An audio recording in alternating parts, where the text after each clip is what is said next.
नमस्ते, म जीवन थापा सधैँ चाहिँ यहाँहरूको लागि आज पनि मैले एउटा राम्रो घडेरी बिक्रीमा लिएर आएको छु। अगाडि देखिएको बाटो हेर्न सक्नुहुन्छ, ठ्याक्कै चतरा हाइवेबाट आउने बाटो काला बन्जारबाट अलिकति अगाडि आइसकेपछि यो पूर्व हुँदै आउने बाटो एउटा पिच बाटो छ, त्यही बाटो आउन सक्नुहुन्छ। त्यतापट्टिबाट धरानतिर पनि निस्किन्छ, नडा पनि निस्किन्छ।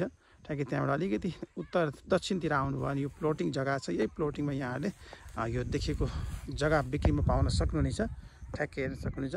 यतापट्टिको सिमाना यो आली भयो, पछाडि त्यो आली भन्दा पनि अलिक पछाडिसम्म जान्छ। 10 दूर जग्गा छ, 20 फिटको यो बाटो छ, हेर्न सक्नुहुन्छ। यतापट्टिको सिमानासम्म लगेर देखाइदिउँ। यो यतापट्टि यो हेर्न सक्नुहुन्छ, यतापट्टिको सिमानासम्म यो आली हो।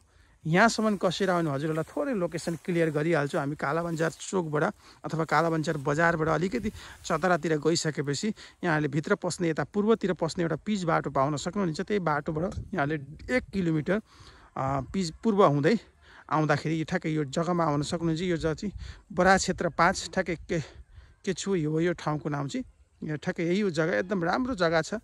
उहाँलाई अलिकति आपद परेको हुनाले एकदम राम्रो मिलाएर चलेको रेटभन्दा सस्तो मिलाएर दिने कुरो गर्नुभएको छ। यदि यहाँहरू इन्ट्रेस्टेड हुनुहुन्छ भने डाइरेक्ट कन्ट्याक्ट गर्न सक्नुहुनेछ। यो देखिएको जग्गा हो, 32 फिट मुख छ, 10 दूर जग्गा, 20 फिटको बाटो पश्चिम मोडा भएको छ। त्यो आलीभन्दा पछाडि सिमाना जान्छ। चारैतिर लोकेसन एकचोटि म यहाँलाई घुमाएर देखाइदिउँ। यतापट्टि हेर्नुसँग चारै नजिक घरहरू पनि छ। चतरा हाइवेबाट 1 किलोमिटर पूर्वतिर पस्छ यो जग्गा हेर्न सक्नुहुन्छ। एकदम राम्रो ठाउँमा छ देखिएको। यसको प्राइस पनि म यहाँलाई भनिदिइहालौँ। धुरको 1,20,000, टोटल 12 लाख रुपियाँ हुन्छ। त्यसमा पनि एकदम मिलाएर दिने कुरो गर्नुभएको छ।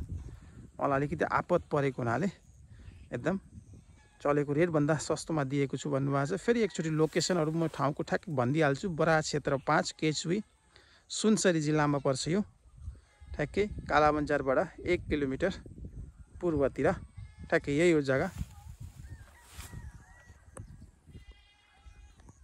Thank you. प्राइस फेरि मैले भने 12 लाख रुपियाँ। Thank you.